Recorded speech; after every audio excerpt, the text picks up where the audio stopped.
John takes twice as much time as Jack to finish a job. Okay, let's say this is John, this is Jack. अगर Jack 1 day लेता है, यहाँ पे days लिख देता हूँ, तो जॉन ऑब्वियसली 2 दिन लेगा बिकॉज वो डबल टाइम लेता है, twice as much time. Jack and Jim, अब ये हमको बहुत ध्यान रखना चाहिए क्योंकि ये लोग क्या करते हैं कि सेम जे से नाम है, हम कंफ्यूज हो जाते हैं. Jack and Jim they together take 1/3 of the time to finish the job, then John takes working alone. तो जैक एंड जिम जो है ये 1/3 टाइम लेंगे. 1/3 का मतलब है कि अगर जॉन सपोज 3 डेज लेगा तो जैक एंड जिम जो मिलकर हैं वो 1/3 डेज लेंगे. इसमें एक और कॉन्सेप्ट है, सबसे पहले वो है एफिशिएंसी का. एफिशिएंसी जो होती है वो डेज के इनवर्सली प्रोपोर्शनल होती है. यानी अगर जॉन और जैक का हमने देखा था ना, ये 2 डेज लेता है, 1 डेज लेता है, 1 डे लेता है, तो ऑब्वियसली इनकी जो एफिशिएंसी है ना वो इनवर्सली प्रोपोर्शनल होगी. यानी अगर ये रोज 1 चॉकलेट खाता है तो जैक जो है वो रोज 2 चॉकलेट खाए. सिमिलरली अगर हम कह रहे हैं कि जॉन, जैसे यहाँ पे कह रहे थे ना, जॉन जैक प्लस जिम, अगर जॉन 3 डेज ले रहा है तो जैक एंड जिम 1 डे लेंगे. उसका मतलब एफिशिएंसी वाइज अगर ये 1 चॉकलेट खाता है तो ये दोनों मिलके 3 खाएंगे. तो आप यहाँ देखिए, जॉन अगर 1 खाता है तो जैक एंड जिम कितनी खाएंगे? 3 खाएंगे ना. अब 3 खाएंगे तो हमें तो पता ही है कि जैक 2 खाता है बिकॉज इन दोनों का रेशियो भी 2:1 था डेज का, तो एफिशिएंसी 1:2 थी. और ये दोनों मिलके 3 खाएंगे तो ऑब्वियसली जिम 1 चॉकलेट खाता होगा, इसकी एफिशिएंसी 1 होगी. This is what you need to understand from number of days. आप डेज से एफिशिएंसी निकाल सकते हो.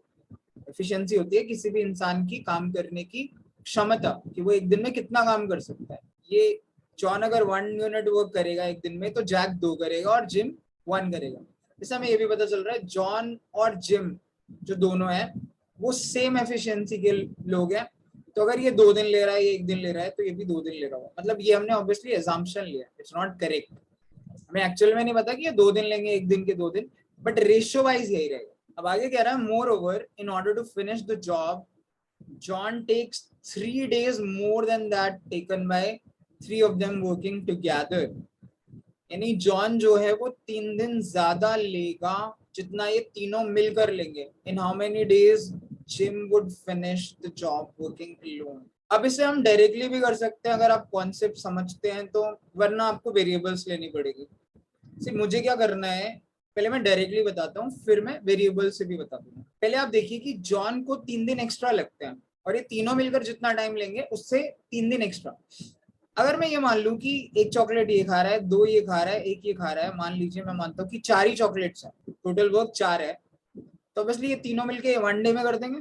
1 ये खा लेगा, 2 ये खा लेगा, 1 ये खा लेगा, तीनों मिलके चारों निपटा देंगे. और जॉन जॉन 1 रोज खाता है तो 4 चॉकलेट खाने में 4/1 यानी 4 डेज लेगा. और ध्यान से देखिए 4 डेज जो है इन तीनों ने मिलके 1 डे किया था ना, तो 1 से 3 ज्यादा है ना 4 डेज. ऑब्वियसली दिस सेटिस्फाइज, यानी हम 4 टोटल वर्क मान सकते हैं. तो 4 टोटल वर्क हो जाएगा और ये एफिशिएंसीज हो जाएंगी. इस हिसाब से अगर मैं देखूं जिम को कितना टाइम लगेगा, जिम रोज 1 चॉकलेट खाता है, टोटल वर्क है 4 चॉकलेट का, तो जिम को कितना टाइम लगेगा? Obviously 4 days. रोज 1 चॉकलेट खाएगा, 4 खानी है तो 4 दिन लगेंगे. तो if you know this concept then you can do it directly. आपको ये समझना होगा, थोड़ी प्रैक्टिस करनी होगी. सपोज आप ये नहीं समझ पाते हैं तो वेरिएबल्स लेते हैं.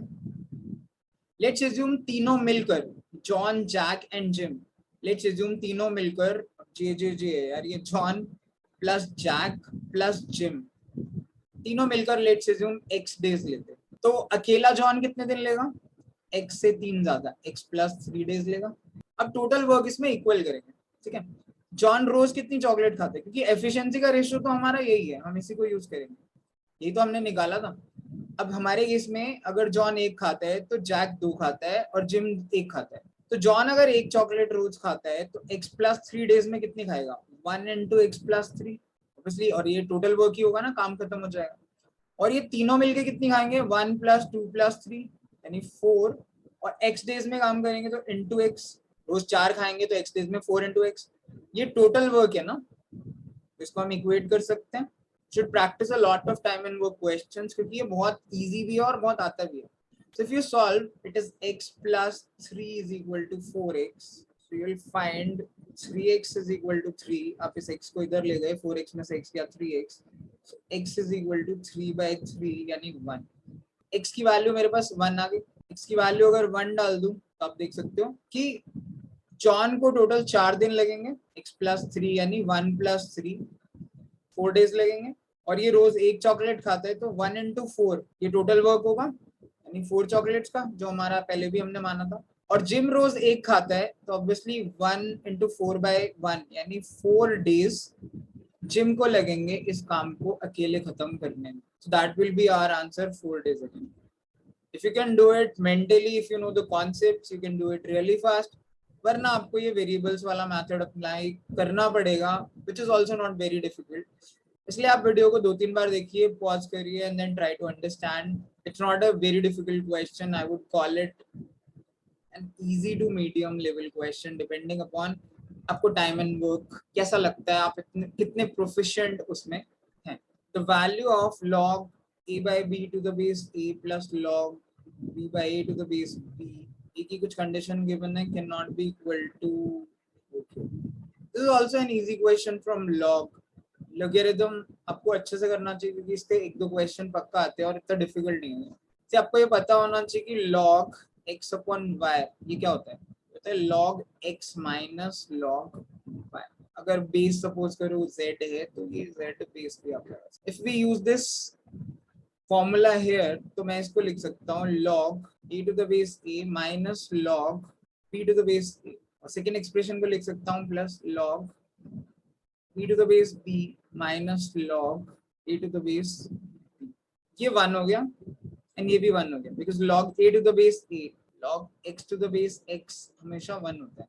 जब बेस और ये नंबर सेम हो तो ये 1 होता है. This is 1 minus log e to the base a plus 1 minus log a to the base. ये 1 कंबाइन हो जाएगा. So it is 2 minus, अगर दोनों में से कॉमन ले लो माइनस तो it will be log b by a plus log.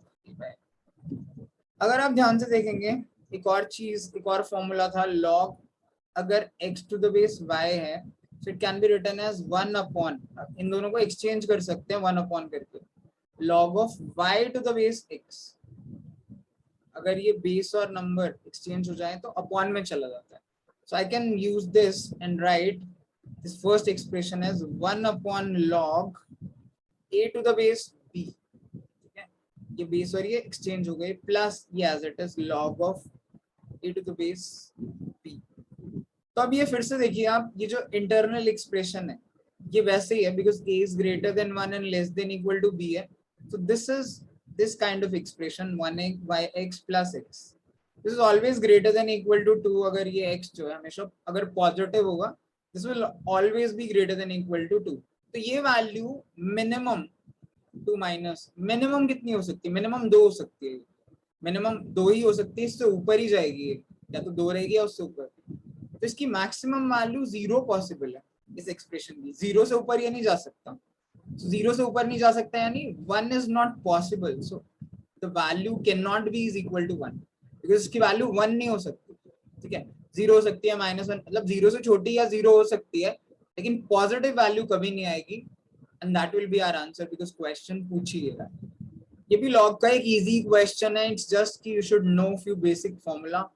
आपने थोड़ी practice की हो and you know the concepts, then it is an easy question from logarithm. आप दोबारा से वीडियो देखिए and then try it on your own and you should be able to solve it.